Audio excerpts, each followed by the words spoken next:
Welcome to Christ Assembly. Today we're going to talk about spiritual welfare. My name is Bert Allen, and this is a ministry of ChristAssembly.org. I hear a lot of talk about spiritual warfare these days, but I want to emphasize the importance of controlling what you think about. I have a lot of friends that are caught up in homosexuality, they're caught up in addiction to alcohol, tobacco, and all kinds of things. They're addicted to alcohol in many cases. But you don't have to really live like that another day longer. And it starts in your mind and realizing that all those things are indicative of a spiritual problem.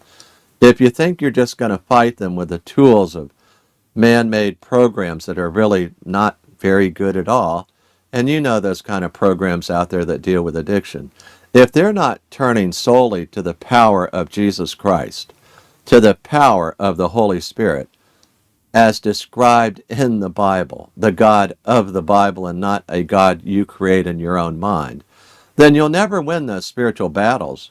As a matter of fact, you will never see the kingdom of God, and you'll never enter the kingdom of God except by faith and being born again in Jesus Christ. But that's just the groundwork, because then you've got to learn how to do war, how to do war against all the addictions in your life, how to do war against all the stuff that comes into your mind and will tend to destroy you, one day at a time. Powerful, evil, crashing through your life, destroying relationships. But let's go read. Let's go over to 2 Corinthians chapter 10, verse 1. Paul says, and remember he's writing the second letter over to the Corinthians, "Now I, Paul, myself urge you by the meekness and gentleness of Christ, I who am meek when face to face with you, but bold toward you when absent." At least that's what they're saying. They're saying, you're really strong when you write, but when you're there, you're very unimpressive in the way you talk and the way you do things. Verse 2, "I ask that when I am present I need not be bold with the confidence which I propose to be courageous against some, who regard us as if we walked according to the flesh." So there's a group over at Corinth now who say Paul and his missionaries that are with him, they just walk according to the flesh. They know nothing about spiritual life, which is outrageous on the face of it, because Paul brought the gospel to Corinth, stayed there at least 18 months. God sent him, God blessed him, and great things happened at Corinth. And now a church is going great guns there, except they have problems with immorality, the way they use tongues, the way they get together. They have problems with marriage. They have problems with no marriage. They've got problems breaking bread. They've got, you name it. They've got all kind of problems. But they also have great spiritual gifts. Things are going well in many ways, but at the other times it's sort of like Las Vegas there. Well, Paul says, I'm coming, and I can be bold and powerful, but if y'all think that I walk according to the flesh, I've got news for you. Walking according to the flesh means you walk in human power with human thoughts and human strength. And that's in contrast to walking with God's power and God's strength. So he's going to talk now about warfare. So watch how he switches into this. This is verse 3. "For though we walk in the flesh, we do not war according to the flesh." Do you want to know why you can't overcome your addictions, why you can't form good relationships, why you can't maintain a healthy lifestyle across the board? Because you are living in the flesh. You are warring against the things you hate in your life, against the flesh, until you get to the point where you become really good at using the spiritual weapons God's given you. You'll live in the flesh. So let's jump on to verse 4. "For the weapons of our warfare are not of the flesh, but divinely powerful for the destruction of fortresses." Can you imagine a tower in your life of addiction? Can you imagine a tower in your life, this huge fortress of failed relationships and anger that rushes through you and controls you, or heartache you can't get past, or sorrow that just seems to rush into your life at every turn? Do you find yourself crying and weeping? Do you want to be alone? Do you want nobody around? Do you want to just stay home all day, every day? Well, rest assured, if that's how you feel and that's what your life's like, that number one, you're living in the flesh, and number two, if you have been born again, then you're using the weapons of the flesh to overcome those things when you should be using the weapons of the Spirit and power of God. So let's go read about how you actually do that. First of all, those weapons are divinely powerful for taking down fortresses in your life. There is no fortress of any size, shape, or kind that God's power cannot destroy today in your life. You don't need to live another day in any addiction. You don't need to live another day in any of your bad habits. You don't need to live another moment in immorality. Anything that God has labeled as sin and describes it as sin means that God's power will come to bear on that sin and get rid of it. Notice he did not label physical illness as sin in every case. There's no promise of God's power then to overcome all physical illness. But your spiritual addiction, which is not a physical illness, despite what people tell you, it is primarily a spiritual problem that needs spiritual warfare and spiritual weapons brought to bear on it. And it's primarily overcoming fortresses of spiritual problems in your life. And they are big, strong, evil fortresses of evil in your life. Well, how do we get past them? Well, we've got to have the right weapons. And those weapons are divinely powerful for the destruction of fortresses. Let me emphasize that word destruction. He didn't say you just nibble at the edges. He says you destroy the fortress entirely with the right weapons. Well, how does that work? Verse 5. We are destroying speculation and every lofty thing raised up against the knowledge of God, and we are taking every thought captive to the obedience of Christ. So, your speculations about what will happen if you stop drinking, your speculations about what will happen if you stop immorality, what will happen, speculation. You live by those speculations. You cannot imagine not having another drink. I had a friend who lived under a bridge. He went to bed with a 12-pack right next to him of beer, really because that's all he could afford. But he woke up to have the beer ready to go so that he could numb his life every day. If you live like that, the power of God is not at work in your life, not in that area. You do not have to live with that kind of stuff going on in your life. But it is a fortress, that addiction, that immorality, that problem in your life, that only the spiritual weapons of God can take. Only the spiritual weapons will take down those spiritual fortresses. But look where it starts in the last verse we read. Those weapons will destroy speculation that says, I can't live otherwise, I can't do this, I don't have the power. Of course you don't have the power. It's God's power you need. Well, I just can't. I have all these speculations in my mind about what will happen, and I'll be bad if I go outside, things will get worse, da-da-da-da-da. But God says you need to take every thought captive. Your speculations lie at the root of your addictions. When you're speculating about the way things would be or could be or how are they now, you're looking at it from a human, worldly perspective. You need to bring the weapons of spiritual warfare to bear, and they start with destroying those speculations and then taking every thought captive to Christ. Well, how do you take the thoughts captive to Christ? When you feel the urge to indulge your addiction, you go, I'm stopping right here. I'm trusting God that His powerful weapons of destruction will destroy that desire right now, starting in my mind. That I'm going to take every thought captive and say, Lord, you promised me the power to overcome this. I'm not going to indulge that thought. I'm going to start praising God and thanking Him for His power. I will not continue to indulge that thought about my addiction, my immorality. I'm not going to add bricks to the fortress. I'm going to watch God destroy them today. That every time that urge, that thought, that desire comes into my mind, I'm taking every one of those thoughts captive to the power of Christ. I'm focusing the weapons of God's warfare upon them, and I'm going to trust God to obliterate them right now, that I will not give in to it. And we praise God for that. But watch what else happens. Verse 6, and we are ready to punish all disobedience whenever your obedience is complete.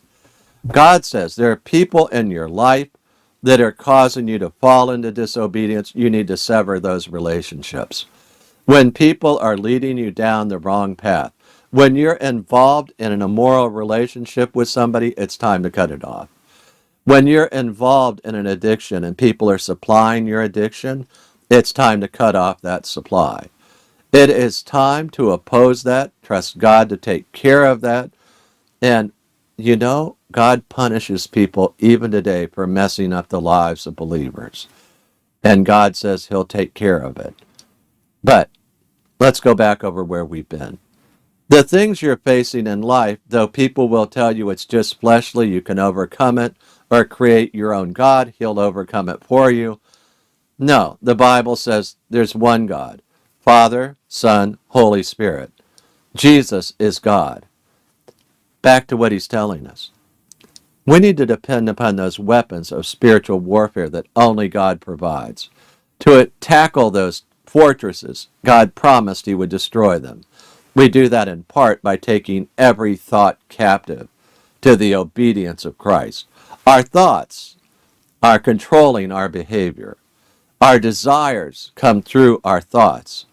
And by the power of Jesus Christ, you can be liberated today. So let's pray. Father, we thank you for your word and the clarity of your word. May we believe it and walk accordingly. Lord, I'd pray for all those folks who are suffering from all those fortresses in their life. Lord, today would be the day we pray that all of them are destroyed in every life that turns to you. In the name of Jesus we pray. Amen. Hallelujah.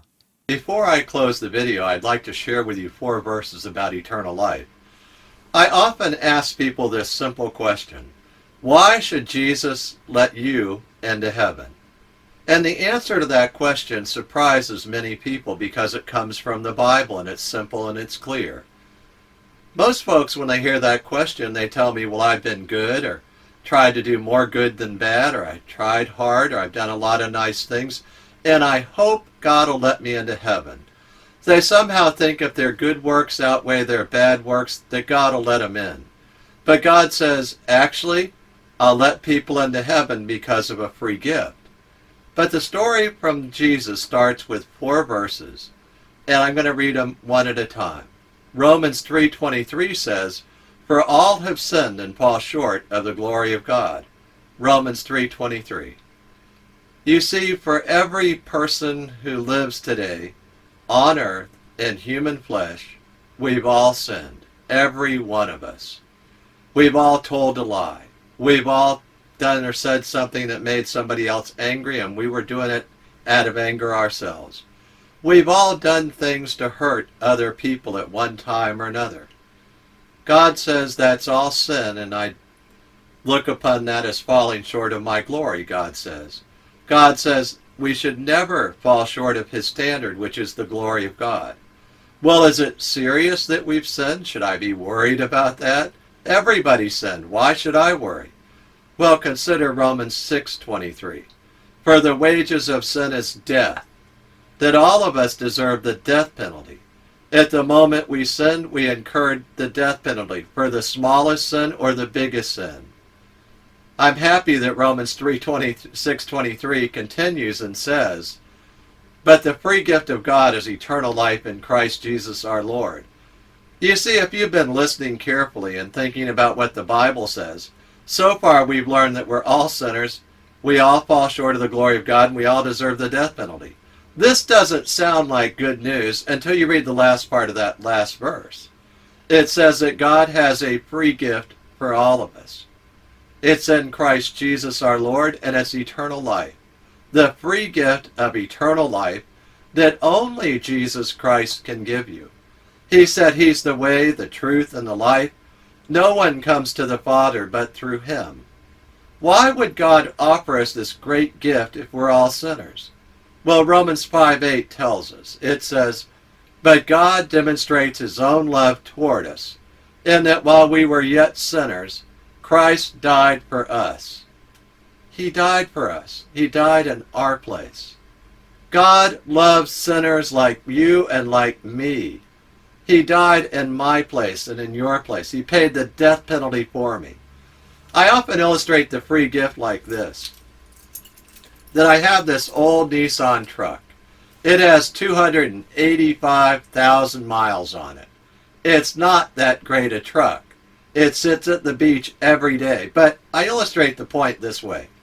I hold up the keys to my truck and I say, I'm going to make you a symbolic gift of my truck. But until you take the keys out of my hand, it's not your truck yet. Well, let me tell you what I mean. A lot of people have been going to church for years. They know all about Jesus. They can quote verses about Jesus. But they know in their heart that they're not quite right with God. And there's never been a day in their life where they've been born again and they know it. You see, they're just staring at the keys in God's hand, and He's offering you the free gift today of saying, reach out by faith and receive that free gift and take it into your heart today. Receive the free gift. Okay, how do we do that? Well, Romans 10:9 tells us how to do that. It says that if you confess with your mouth Jesus is Lord and believe in your heart that God raised Him from the dead, you will be saved. And He means saved from the death penalty, eternal destruction. So we can receive that free gift right now by faith, and we can pray a prayer together. I urge you to pray with me. I'm going to pray it right now. Lord Jesus, I thank you that you love me. I confess that I am a sinner and I fall short of the glory of God. I confess too that I deserve the wages of sin, which is death. But Lord, you offer me the free gift of eternal life in Christ Jesus our Lord. I accept that free gift right now. I believe that you love me and that God died on the cross for me, that Jesus Christ is God, and He died on the cross for me. You paid the death penalty for me, Lord Jesus. Thank you so much. I confess with my mouth Jesus is Lord, and I believe in my heart that God raised Him from the dead. I repent of my sins, and I accept that free gift, Lord. Thank you so much that you have forgiven me. In your name I pray. Amen. Now, if you prayed that prayer with me, I'd love you to send me an email and we'll rejoice together. Send me the email at friend@christassembly.org. That's friend@christassembly.org. I look forward to hearing from you. Hallelujah.